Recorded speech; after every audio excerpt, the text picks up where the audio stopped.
Condition for standard heat of reaction के बारे में बात करते हैं। हमारे पास डिफरेंट रिएक्शंस होते हैं, उनकी हमारे पास क्या होती है, जो डिफरेंट हीट्स होती हैं। ठीक है, तो हम कहते हैं कि उसको हम किससे रिप्रेजेंट करते हैं, एंथैल्पी के इस साइन के साथ, डेल्टा एट के साथ। ठीक है, और हम कहते हैं कि हमारे पास ये जो डेल्टा एट होती है ये वेरी करती है कंडीशंस के साथ, यानी कि डिपेंड करता है हमने उसकी कैसी कंडीशंस रखी हुई हैं। ठीक है, तो डेल्टा एट जो है हमारे पास वेरी कर सकती है जैसे जैसे हम कंडीशंस उसकी जो है वो चेंज करेंगे, यानी कि हम टेम्परेचर ज़्यादा कर दें या फिर हम ऐसा करें प्रेशर चेंज कर दें, तो हमारे पास जो है वो delta at with respect to that conditions हमारे पास चेंज हो जाती हैं। ठीक है, तो अब हम यहाँ पर देखेंगे कि हमारे पास स्टैंडर्ड हीट ऑफ रिएक्शन के लिए कौन सी कंडीशन होती हैं। तो डेल्टा एट को अगर हमने कैलकुलेट करना हो, ठीक है, और किसके लिए कैलकुलेट करना हो कि हम उसके लिए चाह रहे हैं कि जो हमारे पास स्टैंडर्ड स्टेट्स के लिए हमारे पास अगर कैलकुलेशन आ जाए तो उसके लिए हमें क्या चाहिए होगा। हम इस तरह से देख सकते हैं कि पहले हम उन कंडीशंस को देख सकते हैं कि हमारे पास गैस के लिए स्टैंडर्ड स्टेट क्या हो सकती है। ठीक है, इसको हम ले आते हैं कि अगर हमारे पास गैस है तो उसके लिए हम कहते हैं कि प्रेशर हमारे पास कितना स्टैंडर्ड होना चाहिए, 1 एटमॉस्फेयर होना चाहिए। ठीक है,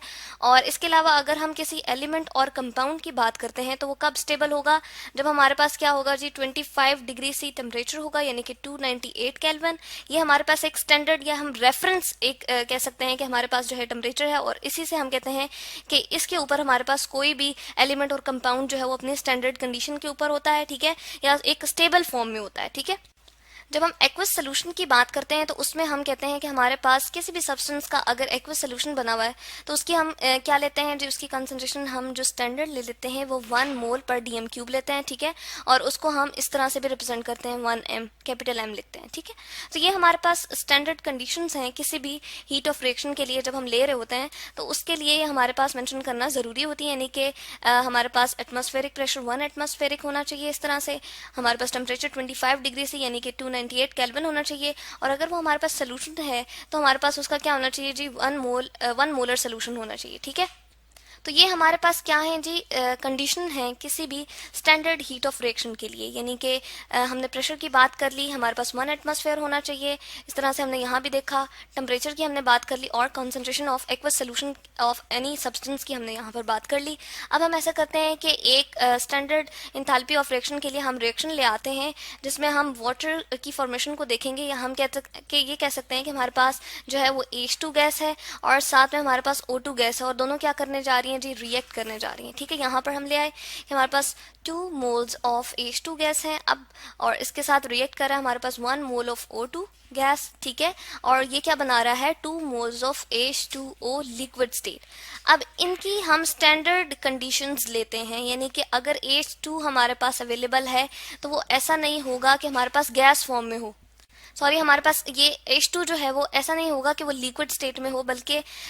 हम इसको कहते हैं कि हमारे पास ये स्टेबल किस फॉर्म में है, गैस फॉर्म में। और इसके लिए प्रेशर हमने स्टैंडर्ड अगर रखना है तो 1 एटमॉस्फेयर हम जो है वो इसके लिए प्रेशर रखेंगे। इसी तरह से ऑक्सीजन का भी मामला है, ना तो ये सॉलिड स्टेट में स्टेबल होगा, ना ही हमारे पास ये लिक्विड स्टेट में, बल्कि ऑक्सीजन गैस अगर अवेलेबल है तो इसकी स्टैंडर्ड स्टेट जो है वो इसकी गैस स्टेट है, और प्रेशर अगेन हम 1 एटमॉस्फेयर लेंगे। अब जब वाटर की बात आती है तो हमारे पास ना तो ये हमने इस रिएक्शन के थ्रू हमने लिक्विड स्टेट में इसको जो है ऑब्टेन किया है, तो इसलिए ना तो इसकी स्टेबल स्टेट हमारे पास सॉलिड होगी ना ही गैस होगी, बल्कि लिक्विड स्टेट हमारे पास वाटर की इस रिएक्शन की, जो कि स्टैंडर्ड रिएक्शन हमारे पास है, इसके अकॉर्डिंग हमारे पास क्या होगी, इसकी स्टेट लिक्विड होगी। इसके अकॉर्डिंग हमारे पास इन 2 मोल के लिए, यानी कि वाटर के अगर 2 मोल बन रहे हैं तो उसकी हमारे पास स्टैंडर्ड हीट ऑफ रिएक्शन कितनी आ रही है जी, -571.6 किलो जूल।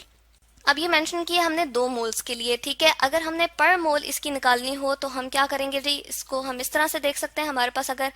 1 मोल ऑफ हम इसके लिए स्पेसिफिक कर दें तो हमारे पास हो जाएगी -285.8 किलो जूल पर मोल। ठीक है, पर मोल के लिए हमने जो है यानी कि 1 मोल के लिए स्पेसिफिक कर दिया है। तो ये हीट ऑफ रिएक्शन है, और ये स्टैंडर्ड हीट ऑफ रिएक्शन क्यों हमने इसको इस तरह से कह दिया, स्टैंडर्ड एंथैल्पी ऑफ रिएक्शन भी हम इसको कह सकते हैं, जिसके लिए हमने यहाँ पर सिंबल यूज किया है। इसलिए हमने किया है क्योंकि इनकी स्टैंडर्ड स्टेट्स को एक तो हमने मेंशन किया है इस रिएक्शन के अंदर, और दूसरे हमने कंडीशंस को भी फॉलो किया है।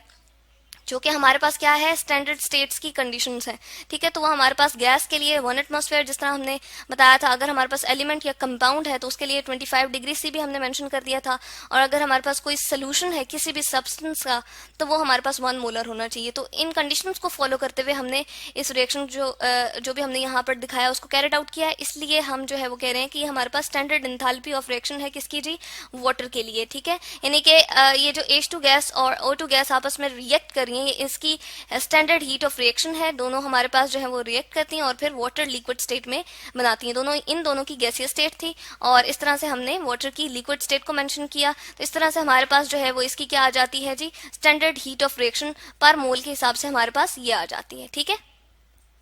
तो इस तरह से हमने देखा कि जब हम स्टैंडर्ड कंडीशंस ले रहे होते हैं, जो भी हमारे पास सब्सटेंस यूज हो रहे होते हैं, तो उसकी हम स्टैंडर्ड हीट ऑफ रिएक्शन को इस तरह से रिप्रेजेंट कर देते हैं डेल्टा H और ऊपर नॉट लिखते हैं, क्योंकि स्टैंडर्ड है ना, इसी से रेफरेंस लेके हम बाकी चीज़ों को जो है वो देख रहे होते हैं, ठीक है।